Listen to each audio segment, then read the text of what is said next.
عقل اور طاقت کا کھیل۔ دنیا میں ہمیشہ سے دو قوتیں آمنے سامنے رہتی ہے، طاقت اور عقل۔ طاقت تلوار، فوج، دولت اور اختیار کا نام ہے، جبکہ عقل صبر، حکمت، دانائی اور بصیرت کی علامت ہے۔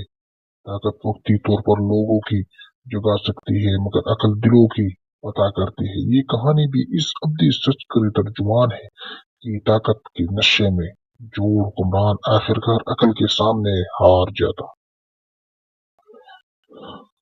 کئی صدیوں پہلے کا ذکر ہے، ایک وسیع و عریض سلطنت تھی جس کا نام دارالملک تھے۔ اس سلطنت پر ایک طاقتور بادشاہ ملک جابر حکومت کرتا تھا۔ اس کی فوج ناقابل شکست سمجھی جاتی تھی، اس کے خزانوں کے دروازے کبھی بند نہ ہوتے اور اس کا حکم قانون سمجھا جاتا تھا۔ بادشاہ کو اپنے طاقت پر حد سے زیادہ غرور تھا۔ وہ اکثر دربار میں کہتے ہیں، عقل کمزوری کی ہتھیار ہوئے، طاقتور کی صرف تلوار کی ضرورت ہوتی ہے۔ درباری چاپلوسی اس کو ہاں میں ہاں ملاتی، مگر عوام کے دلوں میں خوف کے ساتھ نفرت بھی پھیلتی جا رہی تھی۔ اس سلطنت کے ایک گاؤں میں ایک بزرگ رہتی تھی جنہیں لوگ فقیر سلمان کہتے ہیں۔ وہ ظاہری طور پر غریب مگر علم و حکمت کا سمندر تھے، قرآن و حدیث کی گہری سمجھ رکھتی تھی اور لوگوں کی جھگڑے انصاف سے حل کرتی تھی۔ لوگ کہتے تھے، فقیر سلمان کی ایک بات 100 تلواروں پر باری ہے۔ یہ بات آہستہ آہستہ بادشاہ کی کانوں تک پہنچی گئی۔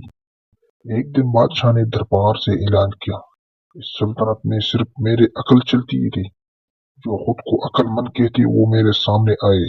درباریوں نے فقیر سلمان کو نام دیا۔ بادشاہ کے چہرے پر تمسخر پھیلا گیا۔ ایک فقیر میری عقل کے مقابلے کرے گی، اس میں فوراً دربار میں لایا۔ فقیر سلمان سادہ لباس میں دربار سے داخل ہوئی۔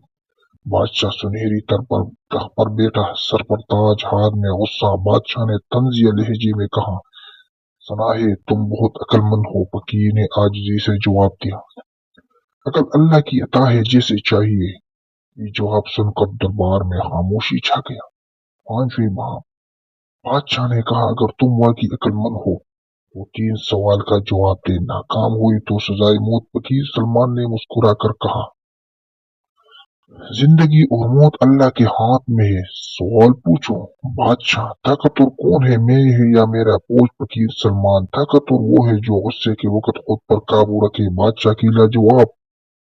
دوسرا سوال، بادشاہ، دولت زیادہ قیمتی ہے یا عقل؟ فقیر، دولت عقل کے بغیر بوجھ ہے اور عقل دولت کے بھی بشاتا ہے۔ دربار میں سرگوشی شروع ہو گئی۔ اگر میں تمہیں قتل کر دوں، تمہاری عقل کہاں جائے؟ میرے عقل میرے رب کے پاس اور آپ کی طاقت آپ کے غرور کے ساتھ دفن ہو جائے گی۔ بادشاہ کا خواب۔ یہ سن کر بادشاہ کے ہاتھ کانپنے لگے۔ اسے پہلی بار محسوس ہوا کہ اس کی طاقت کمزور پڑ رہی ہے۔ رات کو بادشاہ سو نہ سکا۔ فقیر کے الفاظ میں اس کے ذہن میں گونجتی رہی، طاقت غرور لاتی ہے، عقل نجات۔ کچھ ہی دنوں بعد ہمسایہ سلطنت نے حملہ کر دیا۔ بادشاہ کی بڑی فوج کے باوجود شکست ہونے لگی۔ اس وقت فقیر سلطنت کی بات یاد آئے۔ بادشاہ نے مشورہ مانگا مگر درباری گھبرا گئی۔ آخرکار فقیر سلمان کو بلایا گیا۔ فقیر سلمان نے جنگ کے بجائے حکمت سے کام لیا۔ انہوں نے صلاح کے پیغام بھیجے، انصاف کی بات کی اور مظلوم حقوق تسلیم کی۔ لوگوں نے نعرہ لگایا، عقل زندہ باد، ظالم مردہ باد۔ نواب بادشاہ کی توبہ۔ بادشاہ ملک جابر تخت سے اتر آیا۔ اس نے عوام کو سامنے توبہ کی آواز کہا، میں طاقت کے نشے میں اندھا ہو گیا، آج جان لیا طاقت کی اصل بادشاہی عقل اور عدالت ہے۔ اس میں فقیر سلمان کی اپنے مشیر مقرر کر دیا۔